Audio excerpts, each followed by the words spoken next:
Halo Sobat Jos, aduh sudah hampir 2 minggu ya tidak upload.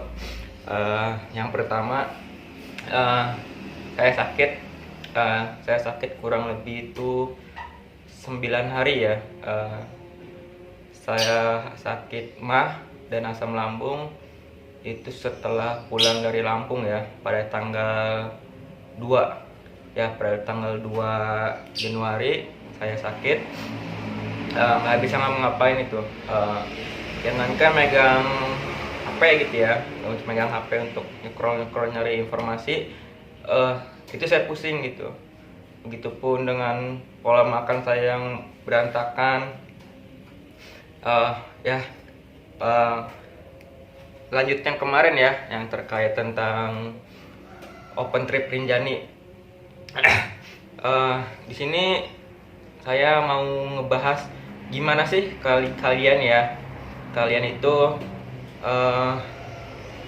mendapatkan atau menginginkan jenis open trip atau pendakian bersama itu yang kalian inginkan, berarti yang sesuai kalian harapkan lah, nggak mengecewakan ya.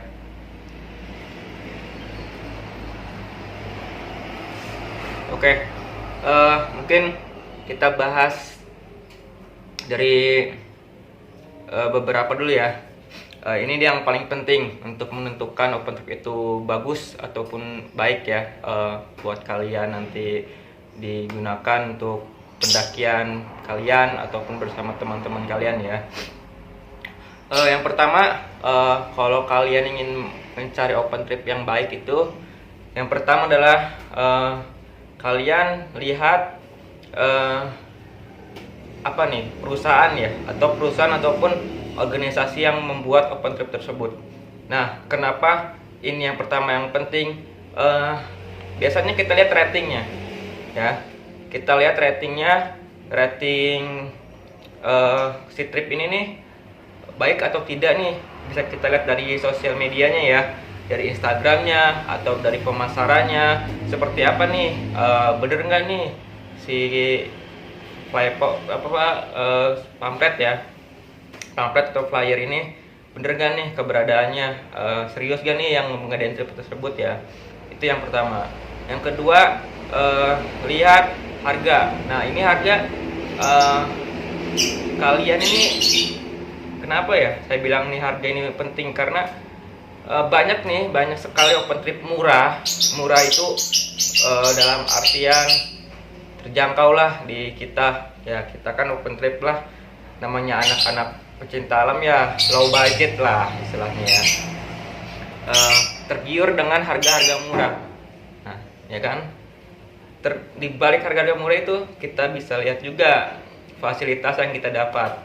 Nah, masuk akal nggak nih, misalkan ke Rinjani kemarin 1 juta, itu masuk akal nggak nih kalau misalkan kita searching dulu lebih dahulu kita searching berapa sih tiket bus atau tiket perjalanan menuju Rinjani atau Lombok ya.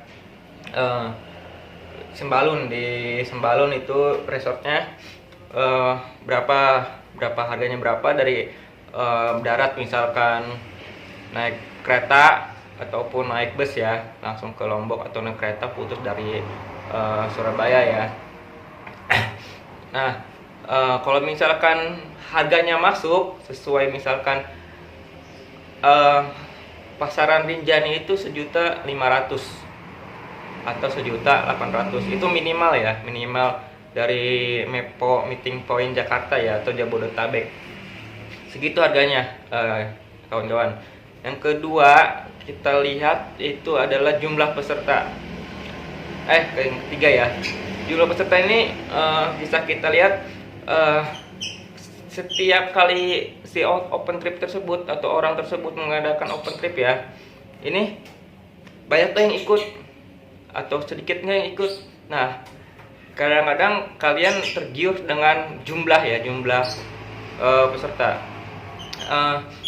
Sebenarnya open trip itu bukan masalah jumlah banyak atau tidaknya, tapi kita lihat dari dokumentasinya, walaupun orangnya sedikit tapi pendakian itu sukses dan mewah gitu di gunungnya, ataupun tidak ada komplain dari peserta sebelum-sebelumnya open tersebut, berarti oh ini emang manajemennya bagus nih.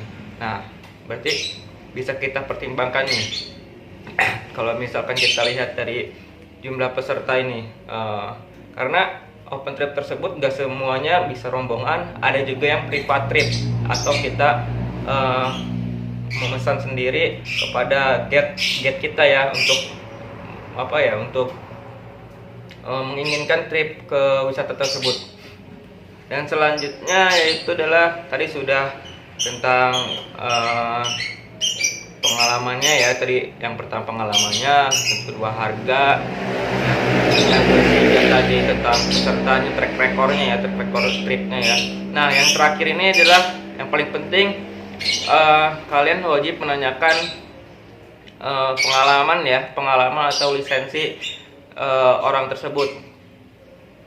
Kalian bisa cari orang-orang yang ada di trip tersebut, misalkan dari referensi teman-teman kalian, ataupun bisa kalian cari sendiri di Instagram tersebut ya, orang tersebut. Jadi kalau misalkan punya lisensi, apalagi di dunia pendakian itu ya wajib lah istilahnya mempunyai sertifikat atau lisensi APGI ya, Asosiasi Pemandu Gunung Indonesia. Yaitu masih labelnya di bawah BNSP ya. Pemanduan itu masih satu kompetensi ya, uji komnya ya. Nah, ya apalah, terus kalau misalkan tidak punya itu, oke lah, tidak masalah, karena untuk masuk APGI ya mahal dan susah persyaratannya. Nggak masalah nggak punya lisensi, yang penting kalian lihat dulu nih pengalaman mereka saat melakukan pendakian. Banyaklah istilahnya porter lokal atau guide lokal yang lebih berpengalaman yang sudah daripada yang punya berlisensi. Saya bukan ngebanding-bandingin ya, cuman kalau misalkan patokan cuman lisensi saja itu kayaknya kurang gitu. Kita lihat dari sosmed mereka ya. Nah, mungkin kalian bisa mempertimbangkan dari 4 tersebut ya. Yang pertama adalah legalitas perusahaan atau organisasinya ini jelas atau tidak. Yang kedua ini tadi soal harga atau budget. Yang keempat itu adalah soal pengunjung ya, ataupun sudah berapa kali melakukan pendakiannya. Dan yang terakhir adalah wajib menanyakan identitas ya. Itu yang wajib dilakukan kalau saya ataupun kalian menjadi peserta open trip. Oke, semoga tidak terulang lagi hal-hal yang tidak diinginkan lah, seperti penipuan kemarin ataupun yang lainnya ya, kurangnya berpengalaman dan segala macamnya.